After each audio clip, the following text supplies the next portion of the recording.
Asyhadu an la ilaha illallah wa asyhadu anna Muhammadar Rasulullah. Allahumma sholli ala sayyidina Muhammad wa ala sayyidina Muhammad. Rabbi auzi'ni an ashkura ni'mataka allati an'amta alayya wa ala walidayya wa an a'mala sholihan tarduhu wa aslih li fi dzurriyyati inni tubtu ilaika wa inni minal muslimin. Ada satu kata-kata yang sering kali kita pahami dalam Al-Quran, dan kata-kata itu juga yang kita ketahui membuat makhluk yang paling taat akhirnya malah kalah dalam pertarungannya ketika dalam perjalanan balik ke Allah. Oke, titik-titik-titik tidak mudah, titik-titik-titik berat. Apalah satu kata itu? Apa kira-kira? Istiqomah, Ustaz. Hah? Sabar. Nah, apa tadi? Istiqomah. Istiqomah. Oke.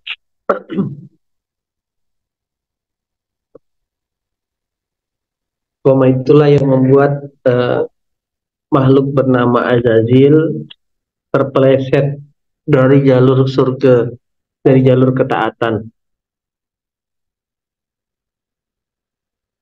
Oke, istiqomah itulah yang membuat banyak orang-orang soleh, banyak orang-orang yang tadinya eh, dalam perjalanan menuju hijrahnya, akhirnya balik lagi untuk bermaksiat.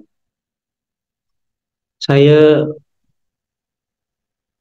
menemukan kayak kemarin beberapa peristiwa sedang jatuh, dia datang ke Allah. Begitu kasih nikmat, nah lalai lagi, dan akhirnya lalai dia yang kedua. Siklus itu kayak gitu, sedang jatuh, datang ke Allah. Begitu dia datang ke Allah, sebagaimana kita tahu Tuhan kita Maha Kaya, Maha Pemberi. Begitu dia datang, disambut, dikasih hadiah sama Allah. Begitu dikasih hadiah, akhirnya lupa lagi. Karena ayat itu sudah Allah sebutkan di Quran. Masih ingat dah? Surah berapa, ayat berapa? Orang tuh kalau udah lepas dicabut masalahnya lupa, seolah-olah tidak punya masalah. Udah mawar, sih ingat dah? Kamu bilang dia. Kok saya sekarang tanya-tanya ya? Ngetes. Ngaji ini melekat dah ayat nih. Fatin masih ingat dah? Yang mau kawin, yang mau kawin. Surah Yunus ayat 12 ya dia. Oh, siapa yang jawab tuh? Untunglah ada Kak Ayu Naida yang jawab. Surah Yunus ayat 12. Kenapa model pelajaran kita rubah, ngajak mikir? Karena dengan berpikir tadi, kita sedang menyiapkan akal kita terletak pada tubuh kita juga. Jangan-jangan badan kita di sini, otaknya tinggal puskesmas, ya kan? Otaknya tinggal di kamar. Kalau teman-teman, itu cara cara awal untuk merubah cara kita belajar ya kawan-kawan ya. Cara awal untuk merubah cara, kan seperti saya bilang kemarin, hasil kehidupan tuh buah dari cara kita mengeksekusi mengerjakan sesuatu. Cara kita mengerjakan sesuatu buah dari cara kita belajar. Nah, cara belajar yang salah, itu adalah cara eksekusi. Maka Ustadz Kiki kemarin ngasih amanah 1 mega proyek kepada santri, bagus juga hasil mega proyeknya. Udah Bapak tahu kan tempat masuk akhwat di depan masjid tuh, semuanya ya, paving block kan, biasa parkir mobil orang masjid tuh, tempat masuk akhwat dari di depan, kan bergelombang begini. Kiki bilang, coba santri ambil bagian, betulkan, ratakan. Secara logika kan Ini kan cekung karena banyak kendaraan, maka harus tambah pasirnya. Nah, mungkin belajar teknik sipilnya dari Australia. Begitu santri betul kan, begunduk dia, tinggi, macam kuburan. Nah, itu berarti buah dari hasil belajar yang benar. Kalau saya jadi santri, konsultasi dulu dengan Pak Tukang, koordinasi, Pak Tukang arahkan, kita yang ngerjakan. Nah, itulah pentingnya kita untuk belajar banyak hal hari ini. Nah, berubah. Suruh rata kan jadi gunduan. Karena teknik sipil belajar di Australia deh. Masya Allah. Nah, sebelum saya lanjutkan sekali lagi ya. Yuk, teman-teman pasang niat ya. Pasang niat, duduk, belajar nih. Nih, masih ingat enggak? Rumus berhasil belajar. Apa pertama? Coba. Mata melihat, telinga mendengar, pikiran, akal berpikir, hati merasakan. Coba lihat apa? Telinga, akal. Hmm. Apa Kanais? Mata melihat, Kanais? Apa?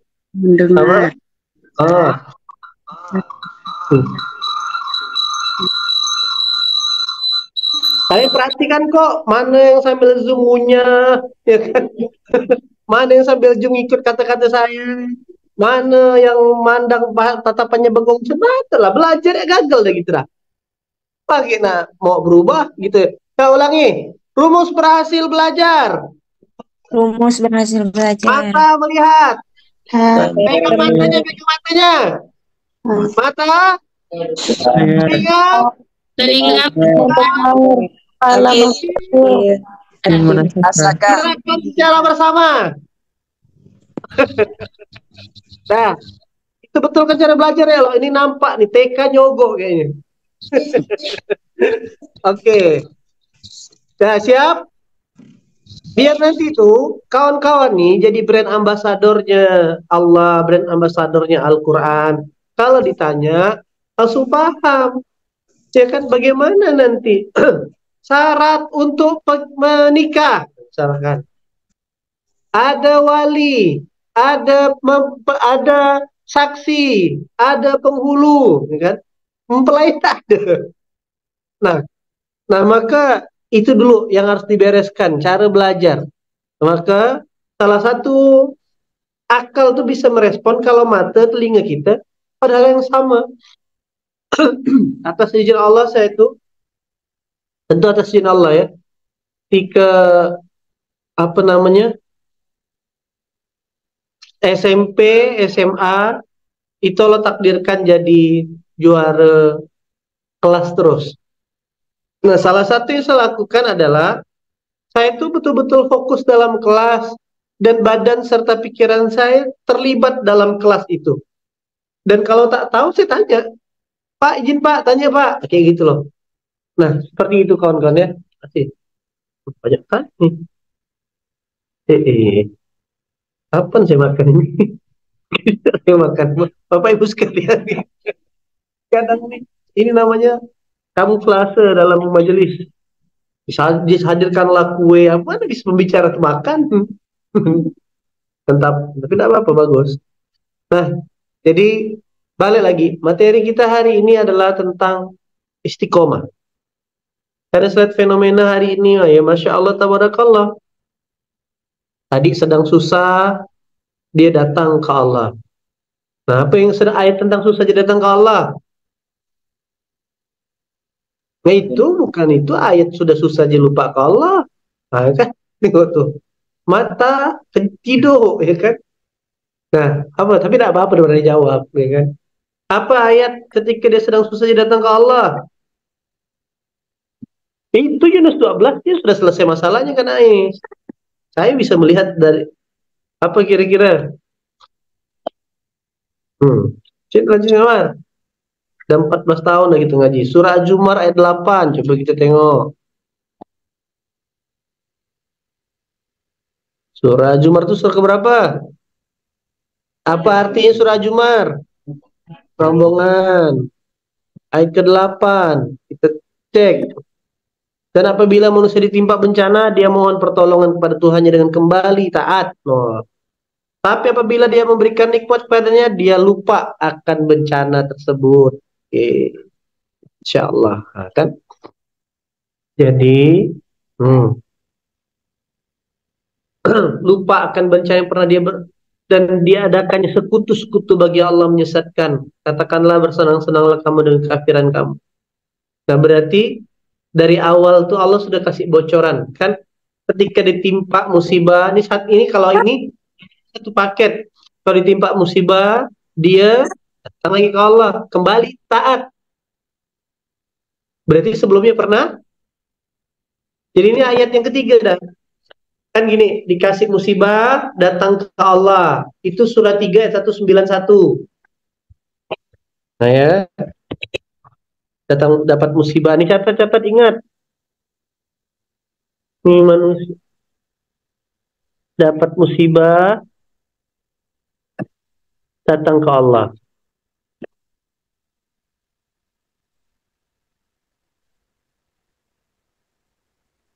Surah 3 ayat 191.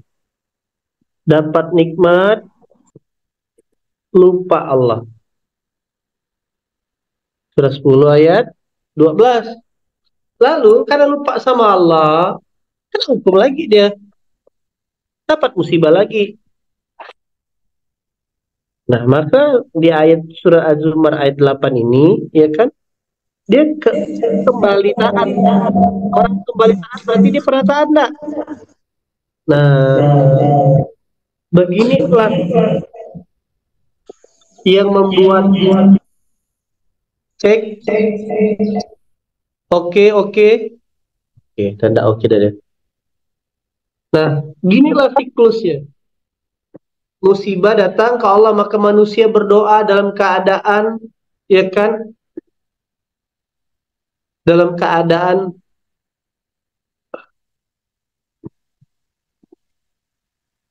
nih, ketiga ayat 191. Nah, bedanya dalam keadaan berdiri, dalam keadaan duduk, dan dalam keadaan berbaring. Dia tetap ingat Allah. Nah, dalam tegak, bahkan dalam berbaring. Lalu, begitu dapat nikmat, dia lupa sama Allah.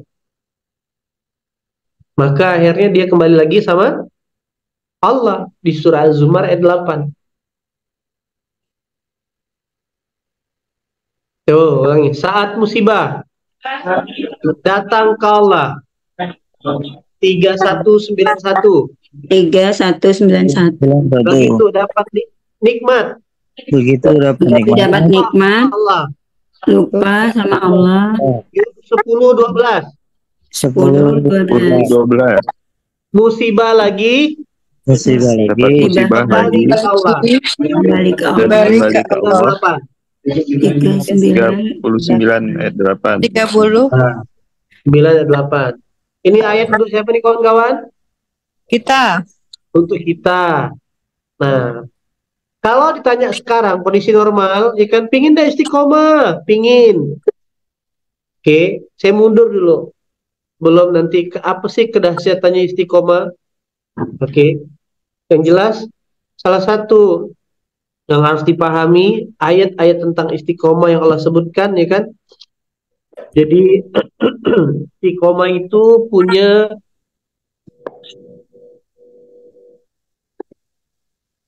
asal kata namanya istakama yastakimu. Apa? Bahasa Arab bukan bahasa Jepang ya. Istakama yastakimu. Artinya apa? Tahu nggak kira-kira? Tajarodo. Oh, langsung rolling.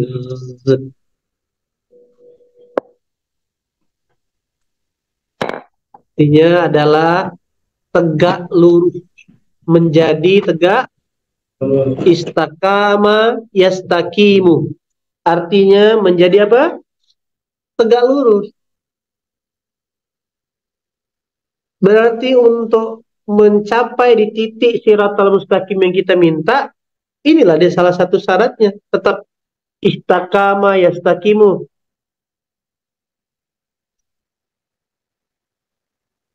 Sehingga orang-orang yang senantiasa istiqomah dalam mengerjakan sesuatu, ya kan, maka hidupnya lurus, hidupnya nyaman, hidupnya bahagia, kawan-kawan. Seorang yang istiqomah dalam kerangka tauhid, maka insya Allah akan mendapatkan istiqomah di jalan yang lurus dalam segala aspek kehidupan. Dan dia juga istiqomah dalam segala aktivitas, dalam situasi, ya kan, apapun. Nah, Rasulullah sudah sebutkan, kawan-kawan.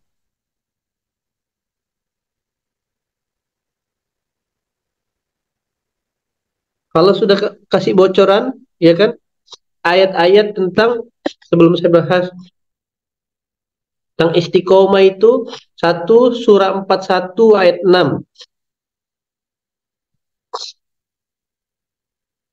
Nah, sebelum 1 ayat 30,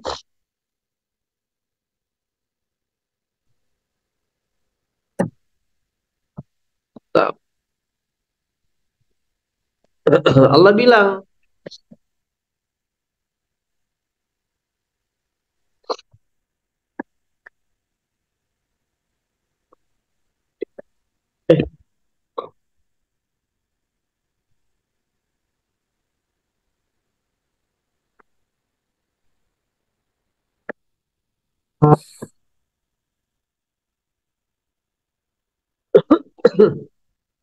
tuh, karena itu kalimat terakhirnya, tetapkanlah kamu, karena itu kata Allah, ya kan, tetaplah kamu beribadah,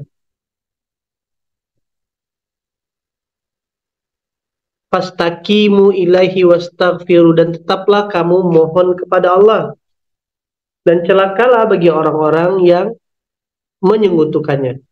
Jadi ada perintah aku ini, wahai Muhammad, katakanlah Muhammad. Berarti kalau bilang katakanlah Muhammad, kul, berarti itu apa? Perintah Allah untuk menyampaikan. Muhammad, kau sampaikan ke budak-budak ya, ke orang-orang ya, ke hamba, ke umat-umatmu, pengikut-pengikutmu. Aku ini hanya seorang manusia, sama juga kayak kalian, yang diwahyukan kepadaku bahwa Tuhan kamu adalah Tuhan yang Maha Esa. Karena itu kata Allah, Allah sudah bilang, fastaqimu ilaihi, tetaplah kamu beribadah kepadanya, lalu minta ampunkan. Nah, terus kalimat ayat yang kedua tentang istiqomah, selain surah perintah langsung istiqomah, surah Fussilat ayat 30 tadi yang disebutkan Ayu Naida tadi. Orang-orang yang tetap meneguhkan, ya kan, meneguhkan pendirian mereka. Ada kata-kata istiqomah, Rabbunallahus tsumastaqamu. Istiqomah lagi di situ. Orang-orang yang berkata Tuhan kami adalah Allah dan demikian meneguhkan pendiriannya, maka malaikat-malaikat akan turun. Jadi satu istiqomah itu perintah langsung dari Allah. Jadi tetap berada pada jalan lurus itu di surah 41 ayat 6 tadi adalah perintah Allah. Yang kedua, istiqomah itu adalah jalan untuk mengundang kedatangan pertolongan Allah berupa para malaikat Allah. Surah Al-Fussilat ayat ke 30.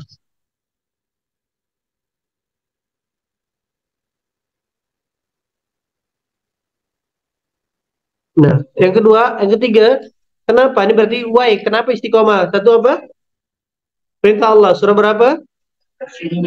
Ayat 6. Yang kedua, tentang datangkan malaikat-malaikat Allah. Surah berapa? Fussilat ayat 30. Di 30. Yang ketiga,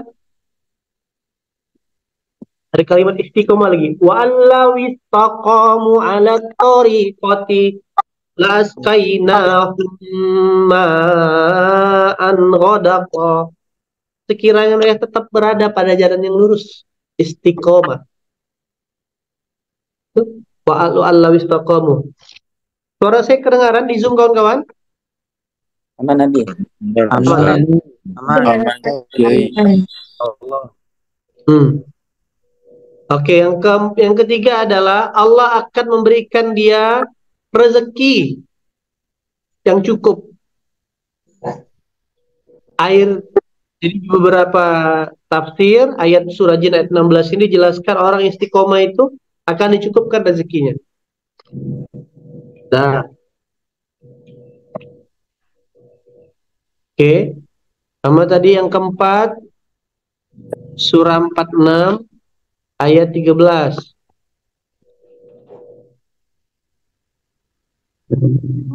Dicabut rasa khawatir dan sedihnya. Jadi kalau ada orang yang berkurang di antara rezekinya, pasti ada amalnya yang hilang dalam istiqomahnya. Kalau ada orang yang sedang bersedih dan punya kekhawatiran akan esok hari, berarti ada kebaikan yang dia lupakan istiqomahnya, ditinggalkan.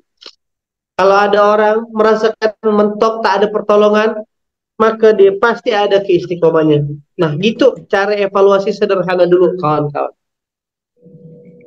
Tadinya istiqomah sedekah, tiba-tiba udah tak ada sedekah. Istiqomah datang ke majelis, mulai lupa majelisnya. Istiqomah konsultasi, koordinasi, tanya guru, cari gurunya, mulai hilang lagi. Nah, maka gitu cara menyikapi kehidupan tuh teman-teman. Jadi kalau timbul lagi was-was, sudah perjalanan, udah ngaji, kayak misalkan, Ustaz, kok saya ini makin tiba-tiba jadi gelisah ya, tiba-tiba takut. Pasti amalannya yang dia mulai tinggalkan dan dia mulai lalaikan, lupakan. Nah, maka saya secara personal adalah tipe orang yang tidak terlalu ngegas. Misalkan ada orang tuh kan begitu mau betul-betul dapat pertolongan Allah, sungguh-sungguh jor-joran. Jor-joran sampai tengah malam bangun sholat, dahsyat gila-gilaan kayak gitu ya. Baca Qur'annya. Tapi begitu dikasih nikmat aja lagi. Nah, itu seperti orang yang kerja makan doping, ya kan, habis minum doping lemah lagi dia kerja. Nah, mending pelan, naik sikit, mampu, naikkan lagi. Sehingga nanti tidak ada part of life, tidak ada sisi kehidupan kita yang tiba-tiba hilang. Karena yang menghilangkan bukan Allahnya, kitanya kayak gitu loh kawan-kawan. Gara-gara kelalaian kita dalam menjalankan perintahnya. Tapi bukan berarti tidak boleh lah bang, tak boleh lah Ustaz kalau kita tuh sungguh-sungguh ngejar Allah, boleh asalkan anda mampu mempertahankan level itu gitu ceritanya. Nah, tergantung kondisi kehidupan. Kalau betul-betul sedang butuh Allah, kalau maksudnya betul-betul tanda kutip ya, kita secara sadar, maksudnya butuh Allah tuh secara kondisi sadar, kondisi kita nih banyak minusnya ke Allah, tak bisa nyamakan dengan kawan kita kita ketinggalan dalam perjalanan panjang yang treknya misal 100 kilo, teman kita sudah di KM 70, kita di KM 20. Nah, kalau mau ngejar, ngegas lah. Biar finishnya sama gitu loh kawan-kawan. Bagaimana Umar bin Khattab pernah sampai, kita boleh duluan masuk Islam, tapi aku akan mengejarkan ketertinggalanku. Nah, gitu cara berpikir kawan-kawan. Jadi satu tadi, kenapa harus istiqomah? Surah berapa ayat berapa? Yang kedua, surah berapa ayat berapa? Silat ayat 30. Yang ketiga, Al-Jin ayat 16. surah berapa ayat berapa? Ayat 13. Keempat, 46 ayat. 46 ayat 13. Maka gitu cara mentadabur ini ya. Kalau tiba-tiba takut, gelisah, nanti kami nak nikah sama mana Ustaz? Ada yang mau datang ke undangan kami ya, gitu kan? Nah, mau ke keluarganya datang ke Ketapang salah. Nah, mau lah, ya kan? Nah, maka gitu. Berarti tiba-tiba ada gelisah, pasti ada yang masalah dengan istiqomah, langsung flashback. Nah, gitu tuh cara kita nih memandang hidup, menyikapi hidup. Nah, yang saya pingin tegaskan hari ini adalah kenapa orang bisa hilang keistiqomahannya? Gini, saya juga pernah dengar kemarin jadi beberapa, belum saya cari lebih dalam, tapi ini ulamanya siapa, tapi beberapa guru bilang kayak gini. Contoh misalkan, hari ini Buddha Mawar itu adalah ahlu duha. Kalau duha itu pasti 12 rakaat. Tapi di waktu yang sama ternyata ada tamu yang datang, ada guru datang ke rumah beliau harus melayani dan sebagainya. Sehingga tak sampai duha 12 rakaat, cuma 2 rakaat. Nah, maka sebenarnya kalau itu misalnya dalam keseharian itu sudah terbiasa 12 rakaat duhanya. Ternyata pas hari itu kan ada tamu melayani khidmat cuma 2 rakaat. Maka Allah tetap mencatat, ya kan, duha 12 rakaat baik, berkhidmat sama tamu juga baik. Maka di hari itu juga tetap nilai bobot pahalanya sama kayak kita melakukan 12 rakaat. Cuma dikonversikan karena punya amal soleh yang lain. Selama dia, kan tadi itu, selama dia berada pada jalan yang lurus. Kecuali tadi duha 12 rakaat, bisa pergi arisan dia. Nah, kena tangkung, ya kan? Nongkrong, pergi dia, sarapan pagi-pagi, lupa. Akhirnya sibuk bercerita, lupa dia jadinya. Nah, oke. Nah, maka pertanyaannya sekarang adalah, kenapa orang tuh lepas? Ingat apa tadi istiqomah? Istaqimu ya, tegak lurus. Jadi tegak Oke? lurus. Nah, istaqama yastaqimu. Pertanyaan saya, kenapa orang keluar dari jalur istiqomah, kawan-kawan? Ada enggak punya teman tadi pakai jilbab sekarang lepas ke jilbabnya?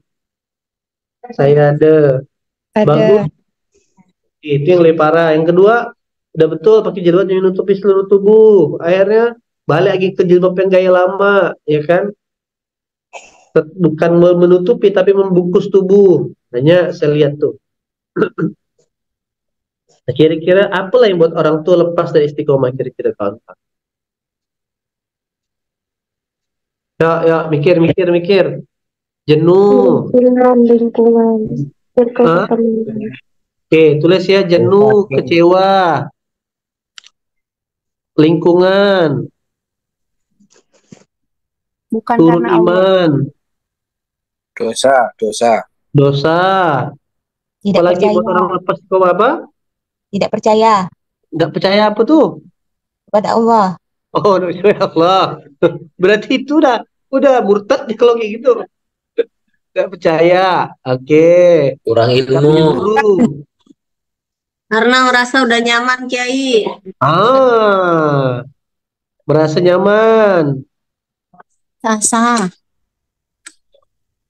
Tidak ikhlas, tidak hikmat. Tergoda Sibuk hawa nafsu. mengejar dunia, Kiai. Sibuk ngejar dunia. Nah, ini ayatnya ngeri-ngeri nih. Oke. Tidak ada guru. Nggak sabar. Diomongin orang. Kok diomongin orang? Kau ini nggak istiqomah, harus istiqomah gitu. Oke. Jenuh, kecewa. Kita klasifikasi lebih sederhana ya. Tak punya lingkungan yang salah. Tak percaya, merasa nyaman, sibuk dengan dunia, banyak main handphone. Bagus juga bahasanya. Aduh. Oke. Ada ayat yang semalam Bunda Mira. Jadi gini. Apa yang buat orang tuh coba perhatikan clue-nya. Kapan dia kehilangan keistiqomahnya? Ketika dia sedang susah atau ketika dia sedang dapat nikmat? Udah dapat nikmat. Dapat nikmat. Nah, Udah dapat maka nikmat. kontribusi terbesar yang membuat orang lupa istiqomahnya adalah kontributor yang lain. Ini betul, saya tidak salah kan nih. Nah, apa kontribusi terbesar yang buat orang tuh akhirnya lupa di jalan yang lurus? Apa? Lalai. Ini loh kontributor terbesar.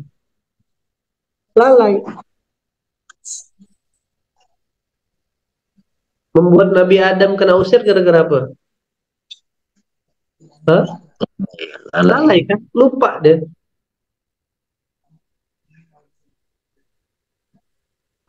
Nah, pertanyaannya sekarang, gimana supaya kita tidak lalai? Ya, mikir. Gimana supaya tidak lalai? Jadi kan gini, dia ketemu lingkungan yang salah. Itu kan kontributornya gara-gara lalai. Tadinya tadi. Dia udah benar tuh, ya kan? Misalkan contoh, jadi santri belajar ikut kajian kayak gini, dapat pertolongan Allah, dapat hadiah dari Allah. Terus temannya bilang, yuk ini yuk, apa namanya, teman pengajiannya ngajak, kita nih harus imbang, menjaga kesehatan tubuh bagian daripada keimanan, bagi kebersihan, jadi bagian dari kebersihan. Kita olahraga yuk, wajib yuk. Lihat tuh, rantai paneling setan, paneling iblis. Berawal mengaji, pergilah dia ke tempat gym. Tempat nge-gym, akhirnya ngobrol-ngobrol, ketemu kawan lagi. Katanya antum jualan ini, jualan barang ini, bisnis. Bukan bisnis, akhir habis tenggelam. Itu tuh rantai paneling iblisnya. Oke. Dan ingat, iblis ini banyak dalam dunia dakwah, kawan-kawan. Ada sahabat kita tadi, dan memang ada juga orang iblis yang memang mengincar di lingkungan dakwah. Begitu. Akhirnya kan lingkungannya berubah, turun iman. Awalnya sederhana. Awalnya gara-gara apa tadi? Lalai. Nah, pertanyaan saya sekarang adalah, supaya ini jadi satu kopi. Bentar ya. Cek. Tadi ada suara-suara yang bocor tuh. Oke. Nah, sekarang pertanyaannya, gimana supaya kita lalai Ustaz ketika sedang dapat nikmat? Nah, apa yang harus dilakukan? Gimana supaya tidak lalai ketika sedang dapat nikmat? Ya, pikir. Macam mana supaya tak lalai ketika tidak dapat nikmat? Supaya kita tak masuk fase ketiga. Satu, Dekat dengan orang soleh. dekat dengan orang soleh. Itu dari zona nyaman. Wah. Istiqomah. Tuh, jawaban Bang Ulah. Jawab pakai Quran. Allah kasih bocoran di surah An-Nasr. Ketika dapat nikmat, justru harus minta ampun. Surah An-Nasr. Ini kan dapat nikmat nih. Kau lihat orang berbondong-bondong masuk Islam, maka ingatlah aku, kata Allah. Bertasbih kepada Allah, dan kedua, mohon ampun. Nah, gimana caranya?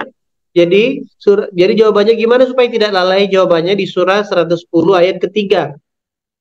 Banyak-banyaklah ingat Allah dan mohon ampun. Kalau disederhanakan adalah naikkan dosis rasa butuhmu terhadap Allah.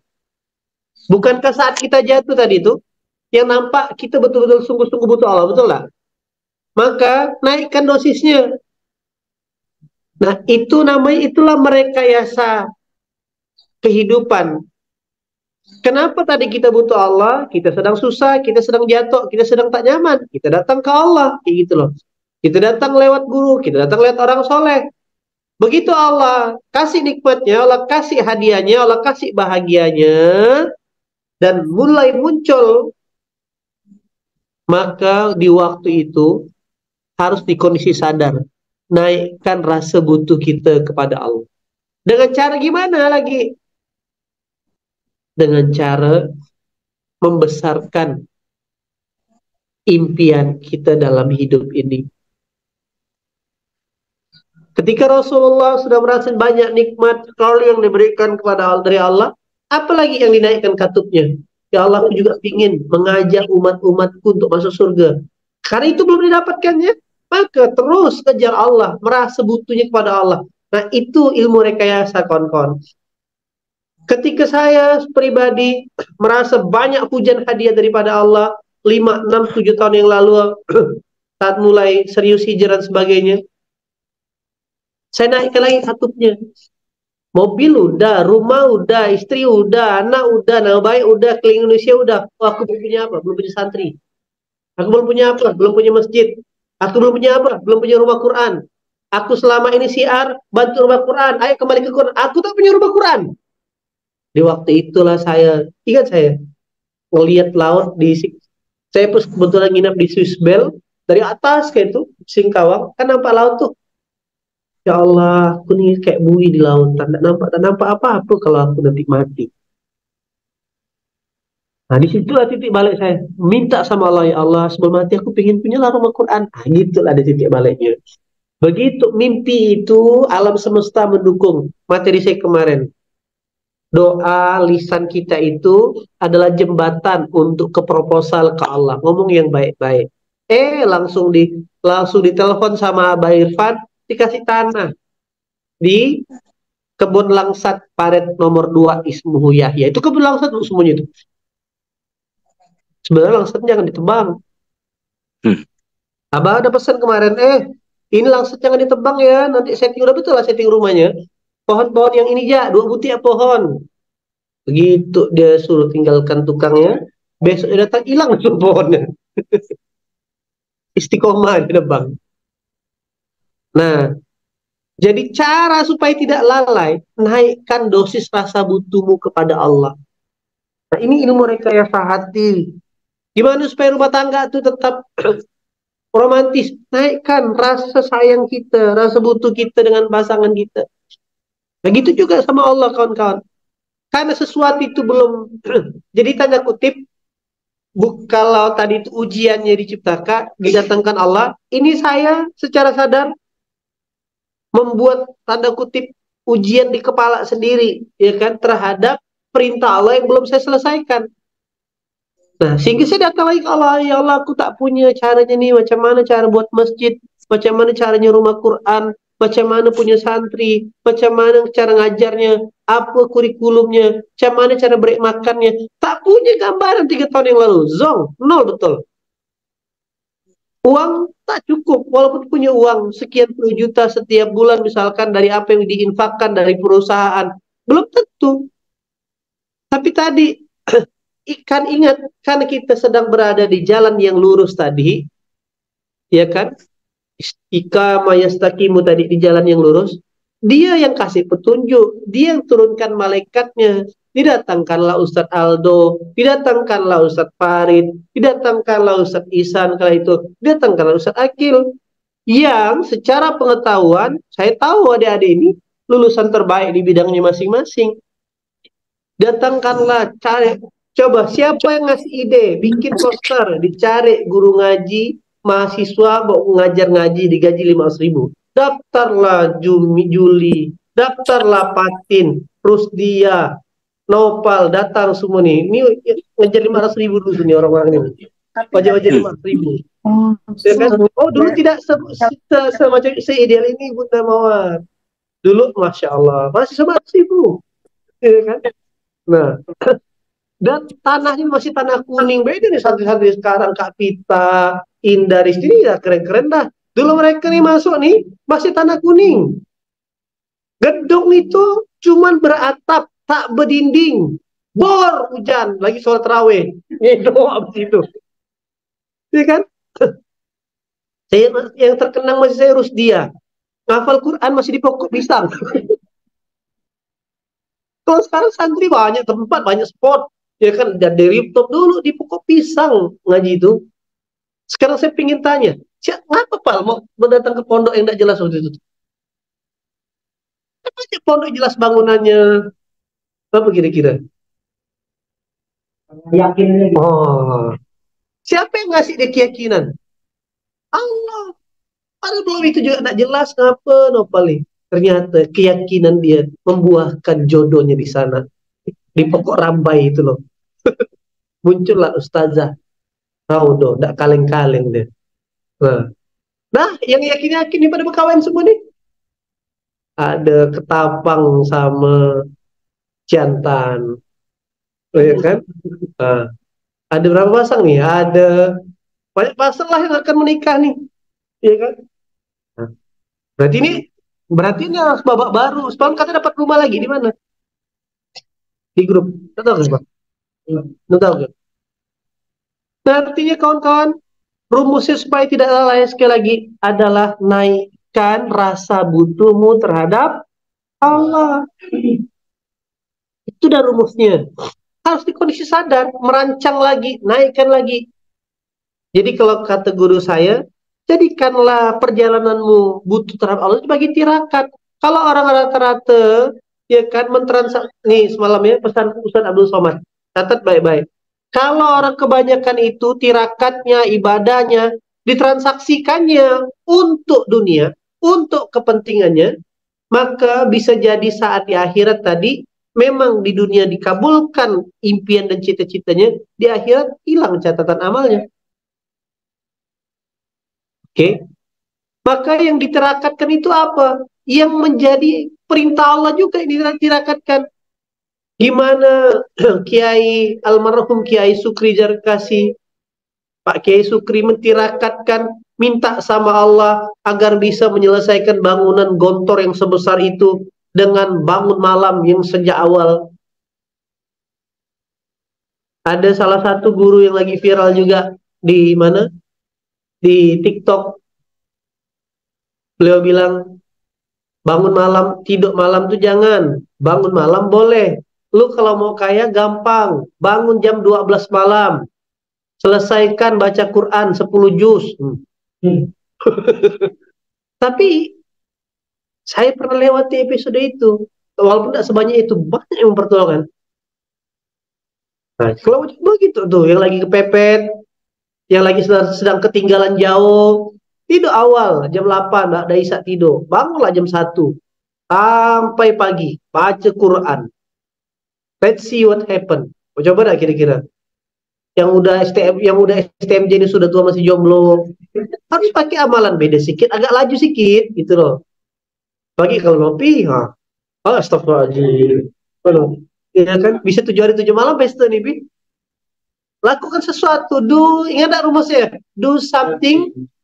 Nah, kita tuh udah tahu, udah banyak rumusnya. Tapi itu jadi dikerjakannya hari-hari, tak berubah-ubah. Tidur, makan, bangun. Tidur, makan, bangun.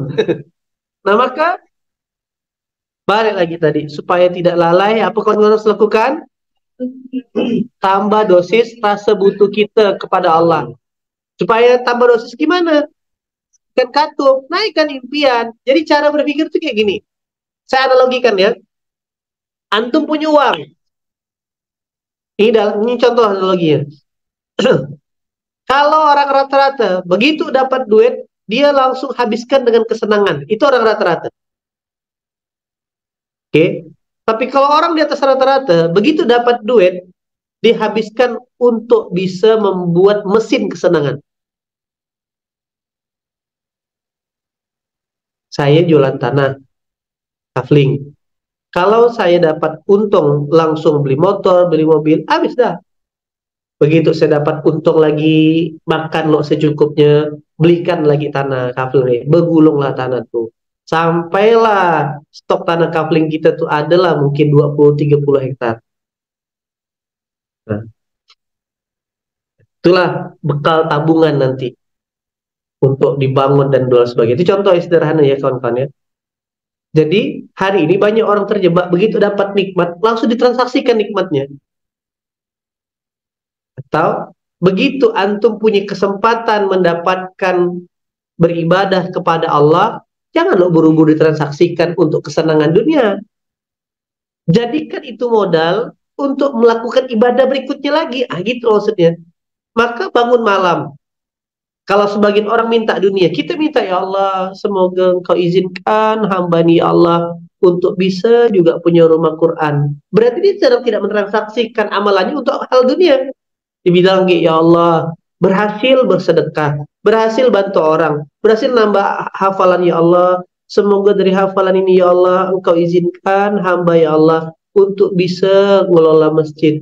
Semoga ini jadi wasilah hafalan ini bertambah, jadi pemancing untuk menyelesaikan hafalan 30 juz tambah. Berarti yang dimintakan untuk kesenangan, untuk tabungan akhirat terus tuh. Maka dia akan punya auto passive income tanpa dia sadar. Kalau sederhana gini, pepatah Cina mengatakan, kalau punya telur angsa, jangan segera ditetaskan.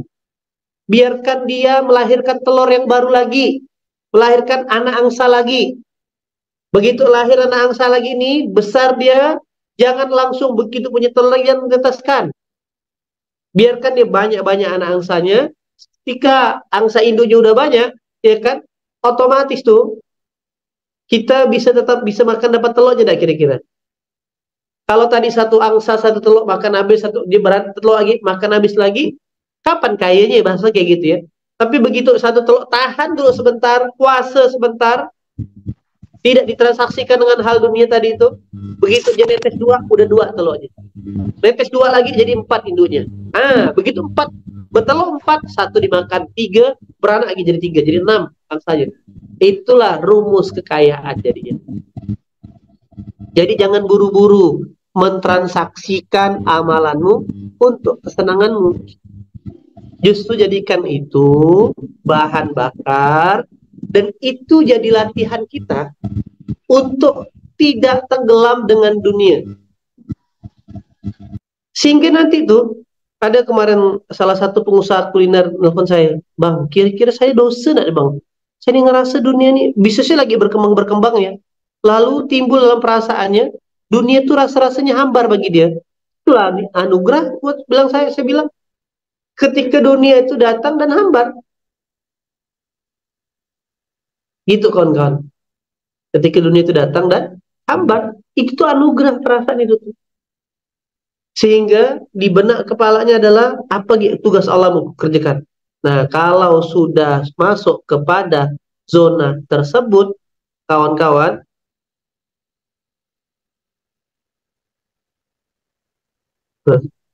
kalau kita sudah masuk ke zona tersebut, maka dunia betul-betul datang dan tunduk. Ini bagus pertanyaannya. Kenapa sih saat kita lagi butuh pertolongan, orang yang pernah kita tolong sama sekali tidak bisa menolong kita? Nah, apa kira-kira? Ini pertanyaan saudara kita. Kenapa saat kita butuh pertolongan, orang yang tidak pernah kita tolong, tak bisa nolong kita? Sakit hati aku nih gara-gara ini. Lupa dia dulu zaman susah aku nolong dia. Apa benda? Nah, maka Ali bin Abi Thalib mengatakan berharap sama manusia pasti akan kecewa. Nah, kan artinya di sini pelajaran kita teman-teman. Tidak semua teman-teman kita tuh sudah sampai di level itu kepahamannya. Disitulah saya minta antum paham untuk mengerti. Jadi Kak Yanti, kan, berbuat baik itu bukan untuk dapat balasan dari orang tersebut. Jadi kebodohan itu ada dua. Ketika kita berbuat baik, satu berharap orang itu yang balas, itu bodoh namanya. Dan kalau dia balas, pasti sedikit balasannya. Maka Allah sudah mengajarkan ketika kita berbuat baik, ya kan, lepaskan, nanti Allah yang balas. Allah yang balas berarti bisa dari arah tak disangka-sangka. Termasuk ketika ada orang yang jahat sama kita. Ketika ada orang yang jahat sama kita, kebodohan adalah kita yang balas juga. Karena kita sedang ngambil peran Allah sebagai hakim yang betul. Biarkan Allah yang membalas hukumnya. Jadi tugas kita ada terus berbuat baik dan hindari untuk tidak berbuat jahat, kawan-kawan. Begitu cara berpikirnya ya. Oh, tuh kasih kakak-kakak yang udah bantu jawab. Banyak juga ukti-ukti soleha ini cerdas jawabannya. Nah, maka saya coba ulangi, materi kita hari ini adalah istiqomah. Oke, peluangnya tadi gimana ketika musibah datang ke Allah? Surah berapa ayat berapa? Surah 3 191. Begitu dapat nikmat, lupa sama Allah. Surah berapa ayat berapa? Mulai 12. Begitu musibah, begitu dia lupa sama Allah, makin terjadi dia kena hukum lagi. Nah, maka dia kembali taat. Kan sakit tuh kalau hidup kayak gitu, kawan-kawan. Itu baru hidup fase persatu. Nah, bersakit-sakitan. Jadi gini, janganlah jadi manusia yang bersakit-sakitan dalam mengejar dunia. Jadilah hamba Allah yang bersakit-sakitan dalam perjuangan mengejar Allah. Dan tetap harus lewat fase sakit itu. Tidak bisa orang itu tidak lewat fase itu, kawan-kawan. Karena ayat itu sudah bilang demikian. Surah 2 ayat 214. Apakah kira kau akan masuk surga sementara belum datang kepadamu ya keguncangan, kemelaratan, ya kan? Nah, lalu tadi apa yang buat orang jadi tidak istiqomah? Lalai. Kenapa dia lalai?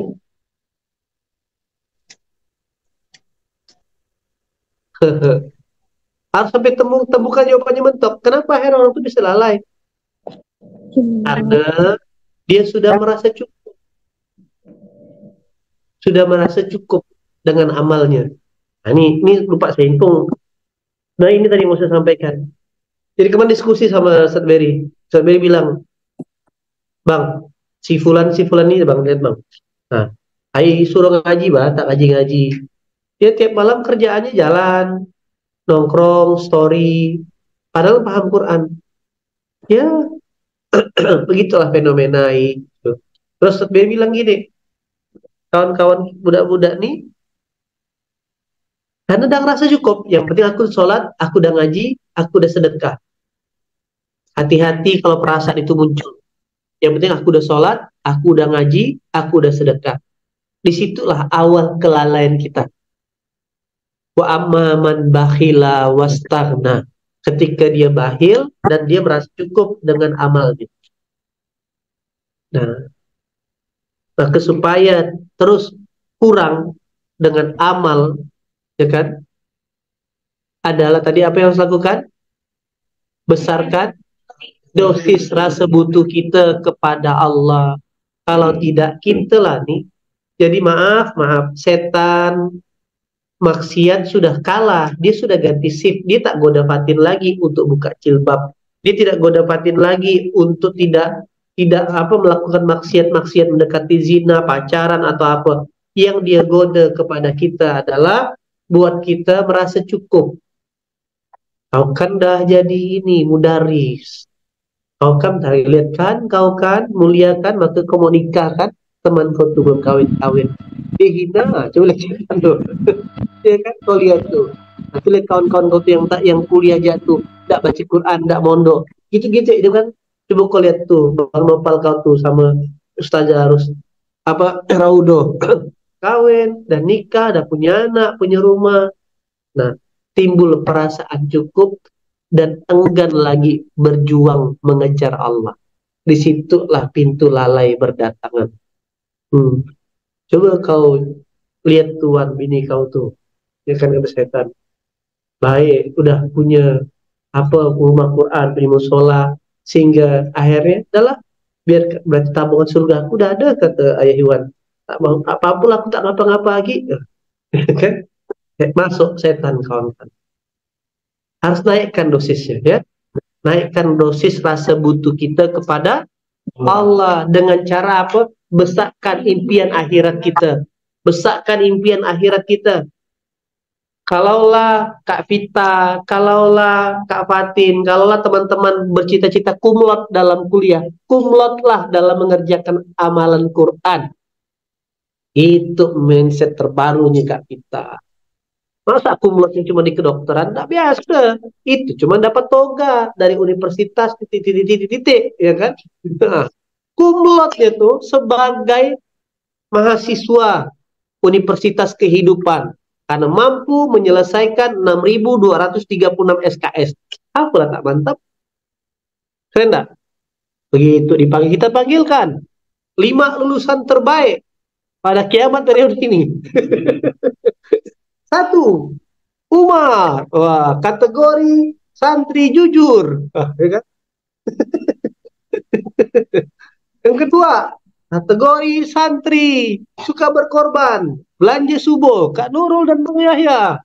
Nah, itu nanti tuh kawan-kawan dipanggil sama Allah. Kenapa? Karena kita terus memimpin. Begitu teman-teman yang dirahmati Allah, yang bisa disampaikan pagi hari ini. Semoga teman-teman kita semua dijaga oleh Allah Subhanahu wa taala untuk tidak lalai.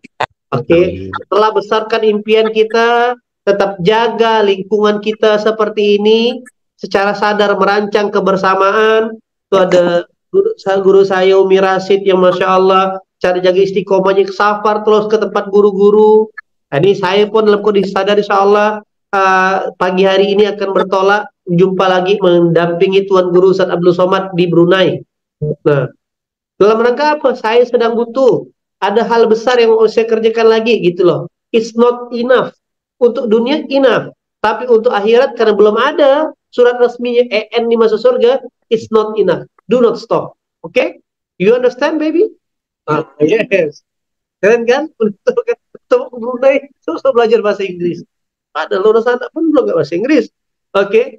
For the world is not enough. Untuk dunia is enough. For akhirat is not enough. Ya kan? Do not stop. You can be improved. Oke. Thank you very much. Latihan dulu gitu loh kawan-kawan. Oke, begitu. Jadi safar kita ke Pontianak. Cuman PHP aja. Ya kan?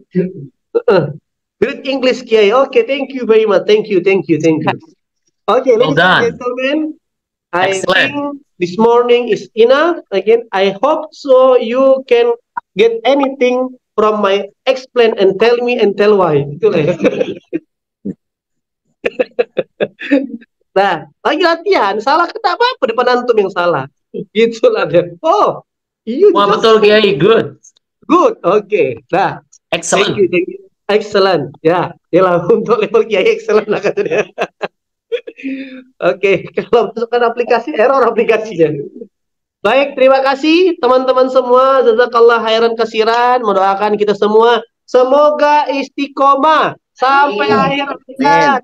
Amin. Istiqomah menghafal Qur'annya, istiqomah bahagia rumah tangganya, istiqomah rezekinya, istiqomah bangun malamnya, istiqomah sampai akhir hayat, sampailah malaikat mencabut nyawa kita dicatat adalah orang yang hanif, yang lurus di hadapan Allah. Amin. Makasih banyak, berkah selalu teman-teman, tetap semangat, sampai jumpa besok subuh, ya kan, melaporkan dari negeri seberang. Assalamualaikum warahmatullahi wabarakatuh. See you tomorrow. Waalaikumsalam.